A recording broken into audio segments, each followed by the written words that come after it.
I've been wanting buat sharing tentang salah satu tema hari ini.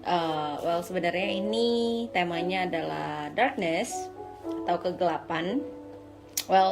I just wanna share benar-benar really singkat banget.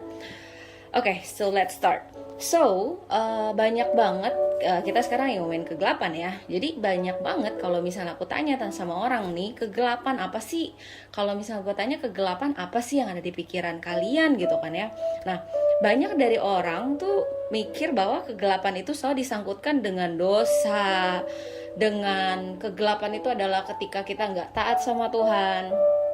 Kegelapan itu adalah ketika lu jauh dari Tuhan. Kegelapan itu adalah kematian, adalah buta rohani, adalah ketika Tuhan menjauh dari lu, ya kan. Kegelapan adalah banyak masalah, banyak rintangan dan macam-macam seperti itu. Nah, sebenarnya terang dan gelap ini bisa memunculkan banyak masalah sebenarnya. Apalagi kalau misalnya kita mikir bahwa kegelapan ini adalah hal yang negatif, yang sangat negatif. Kalau misalnya kita misalnya ada di dalam kegelapan, berarti tanda kutip gitu ya, gue sial banget nih gitu.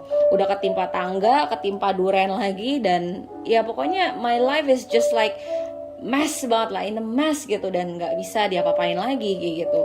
Dan akhirnya kita akan jatuh ke dalam playing victim. Sebenarnya kita akan merasa bahwa diri kita adalah korban, kita adalah orang yang paling kasihan di sekeliling kita, dan kita adalah pokoknya ya seperti korban gitu. Nah, kalau misalnya kita masuk ke dalam playing victim, kita tuh percaya deh teman-teman, kalau misalnya kita tuh tidak akan pernah bisa bertumbuh, dan kita tidak akan pernah bisa untuk stand up, dan kita nggak akan bisa untuk pernah berjalan lagi seperti itu. Nah, permasalahan kedua yang kenapa kalau misalnya kayak kegelapan ini, kalau misalnya kita pikir bahwa ini ada hubungannya dengan dosa, dengan ignorance-nya Tuhan, dengan buta rohani, dengan kematian seperti itu.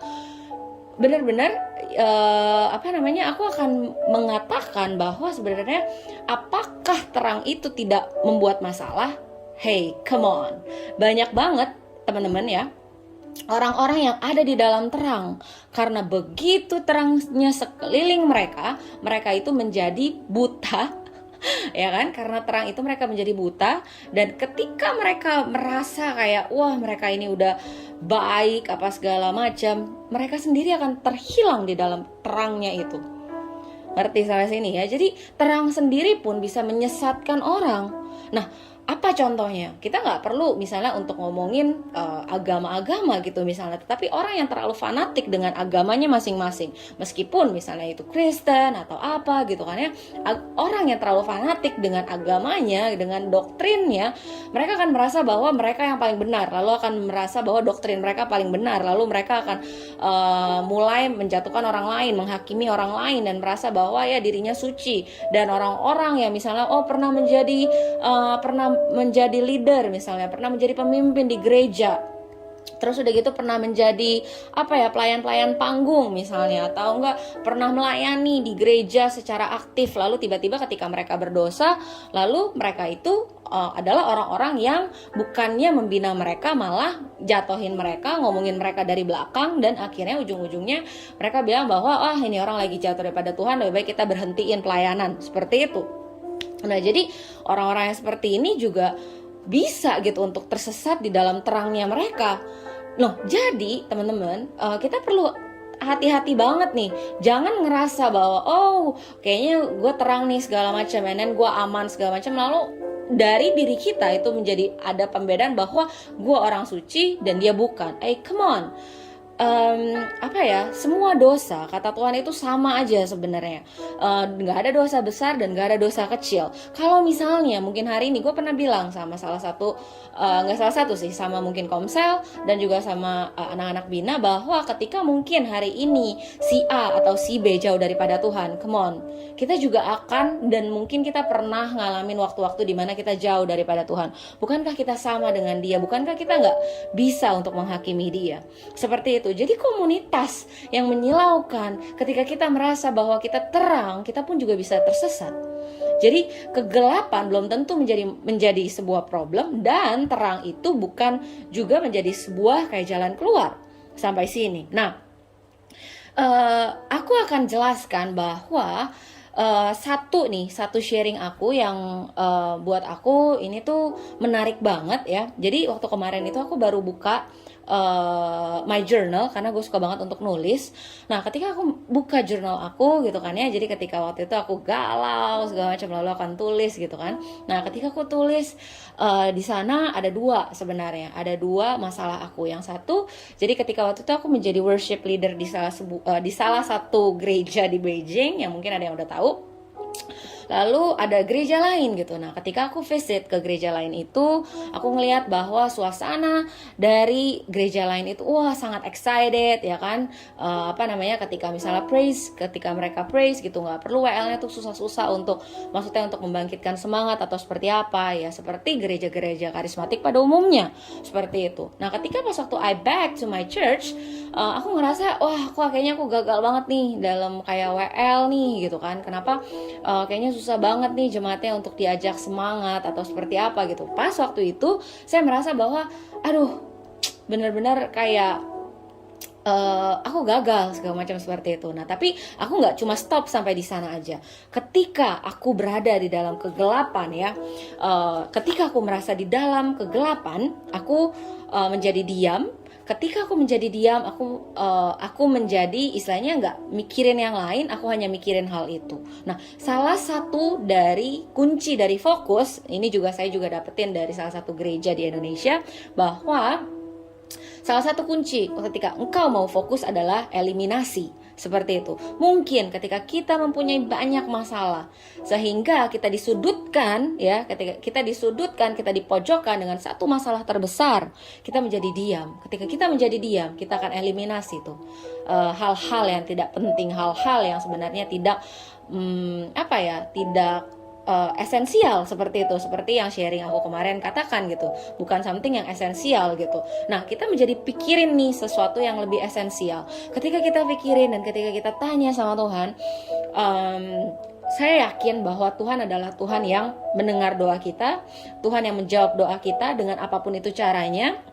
Mungkin suatu saat nanti aku bisa kasih tahu bagaimana caranya untuk mendapatkan jawaban Tuhan. Tapi pas waktu itu ketika aku menulis, aku mendapatkan hikmat dari Tuhan. Lalu Tuhan bilang you have to upgrade yourself. Kamu harus upgrade diri kamu. Kamu harus baca buku, kamu harus banyak research, kamu harus banyak belajar dari worship leader yang lain. Kamu harus punya berbagai macam cara untuk bagaimana teknik-teknik kamu untuk worship leader seperti itu. Nah, jadi apa yang aku bisa katakan dari saat ini? Ketika engkau di dalam kegelapan dan ketika engkau diam, engkau akan eliminasi hal-hal yang tidak penting sehingga engkau bisa fokus dengan sesuatu yang lebih esensial. Ketika engkau fokus dengan ini, engkau tanya sama Tuhan, Tuhan akan memberikan engkau hikmat. Tuhan akan kasih tahu jawabannya sehingga engkau bisa mempunyai waktu, engkau akan bisa mempunyai chance untuk engkau sendiri untuk upgrade seperti itu. Kalau misalnya nggak ada masalah, kalau misalnya tidak ada batu-batu di dalam hidup Anda, engkau nggak akan pernah upgrade yourself. Itu yang pertama. Lalu yang kedua, setelah tadi ya saya konklusikan bahwa kegelapan bisa memberikan hikmat kepada Anda, kegelapan bisa membuat upgrade di dalam diri Anda dan juga membuat diri Anda level up. If you playing games, engkau nggak akan mungkin cuma mau level 1 aja, tapi engkau mau untuk terus untuk ningkatin level Anda. Begitu pula juga dengan hidup. Jangan pernah mau teman-teman untuk stuck di dalam kedewasaan yang begitu-begitu aja, kedewasaan yang seperti anak kecil. Kita harus terus level up di dalam emosi kita, di dalam apapun itu, di dalam pendewasaan kita, di dalam semuanya, di dalam kasih, di dalam mungkin memaafkan orang lain kayak gitu. Nah, yang kedua, jadi pas waktu itu ini adalah pengalaman saya bekerja. Jadi saya bekerja di dalam sebuah perusahaan, waktu itu perusahaan China. Perusahaan China ini dimiliki oleh negara. Jadi saya bisa dibilang bahwa di sana itu saya seperti kayak pegawai negeri gitu ya, pegawai negeri di sana, tapi saya dari foreigner gitu. Dan di sana saya merasa bahwa pas waktu sekarang ya, ketika saya flashback itu, saya melihat bahwa wah, ini adalah sebuah chance yang sangat luar biasa yang Tuhan berikan untuk saya, sehingga saya bisa mendapatkan satu buku kecil yang artinya ini adalah orang yang bekerja untuk negara. Ketika saya keluarkan itu di airport, itu akan sangat-sangat berharga dan mereka akan melihat seperti itu. Apalagi saya bekerja untuk negara China gitu kan ya. Nah, tetapi ketika saya pas waktu itu saya lagi bekerja, saya merasa bahwa everything di sekeliling saya adalah kegelapan, karena mungkin saya capek dan waktu itu saya mempunyai proses ya, saya mungkin waktu itu saya merasa bahwa saya gagal nih dalam pertemanan saya gagal nih karena saya waktu itu saya ngerasa bahwa saya salah ngambil jurusan seperti itu.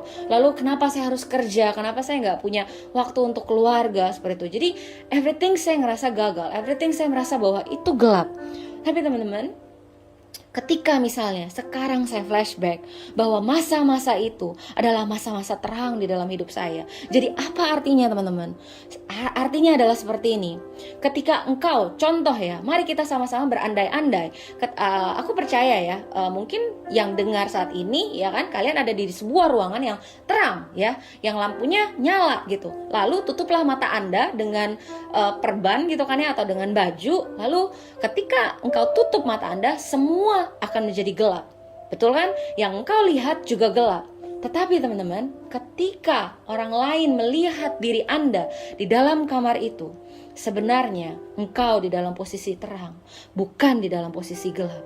Jadi, untuk teman-teman yang merasa bahwa dirinya sekarang lagi di dalam kegelapan, yang pertama ya, mungkin memang engkau di dalam kegelapan, tapi kegelapan bisa membuat Anda level up. Tapi yang kedua, ada kemungkinan engkau bukan di dalam posisi yang gelap.